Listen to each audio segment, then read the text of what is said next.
Vagari venzvimbo dzakapoteredza nzvimbo yeAmalinda vanoshandisa mugwagwa weAmalinda Drive vafara nhasi apo mugwagwa uyu wavhurwa kuti veruzhinji vagofamba neguta dzokufambiswa kwezvinhu pamwe chete nezvivakwa. Honorable Minister Felix tapiwa muna muHarare nhasi vanoshandisa mugwagwa uyu nevagari venzvimbo iyi vataura mafariro avaita nekugadzirwa kwaita mugwagwa uyu.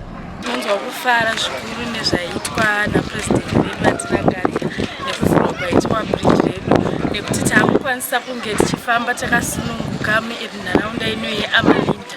Tanga tine dambudziko rekuti pakufamba kwedu mota dzailoka, congestion, vanhu taidokerwa kusvika midnight tisina kana kusvika padzimba dzedu dziri padhuze apa nekuda kwekuti tatine kabridge kadiki kaipinda marori, magonyeti, mabhazi nemotikari zvese, nyangwe munhu nebridge kuti mufambidzane zvazvisingatombokwane. Mugwagwa uyu wagadzirwa uye bridge iri ravandudzwa kuitira kuti vanofamba netsoka vawanewo pokufamba napo. Izvi zvanga zvichinetsa pamugwagwa wakare wanga une kabridge kadiki kairwadza kufamba kana mota dzisangana. Vanobata basa muTraffic Safety Council of Zimbabwe vamunesu munoda wafa vafarawo kwazvo uye vakati zvino mugadzirirwa waitwa bridge iri wapa mukana kuti vanhu vetsoka vanofamba netsoka dzavo vawanewo pokufamba napo vasingakanganiswi nedzimotokari. Ngaitore mukana uri kutenda Minister vedu Honorable FT Bona netimu yavo mukatarisa bridge rino iri ratisiyanei nevamwe vazhinji atinosisira vavakira kurutivi kuno kuchifamba vanhu chete kuitira kuti vasafamba umo. Tikazotarisisa neranga riripo iri zvazvikusangana zvese mota nevanhu marori ipapapo.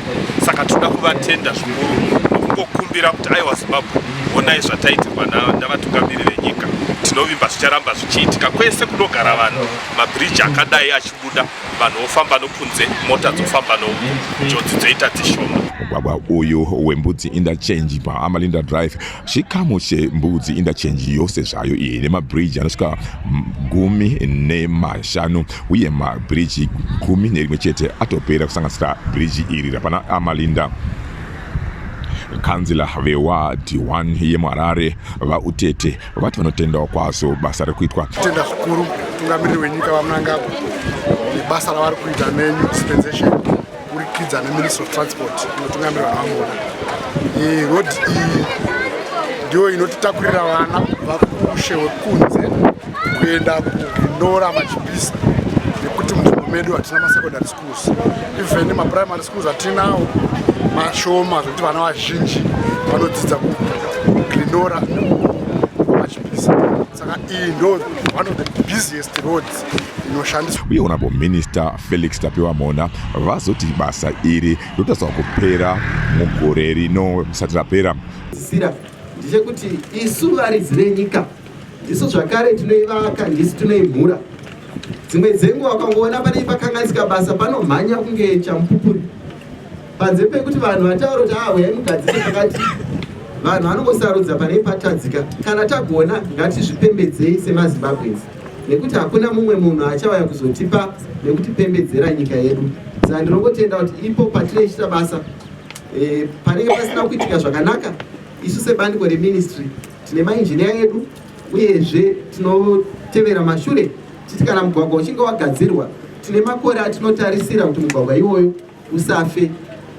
Zvichireva izvo kuti quality control yedu, monitoring and evaluation vanenge vachiteera vachironda mumashure memaprojects ese anenge aitwa. Asi noda kukutendai chiti maita zvakanaka. Tiratidzawo kufara kwazvo kwevazhinji vagari vanoshandisa mugwagwa uyu.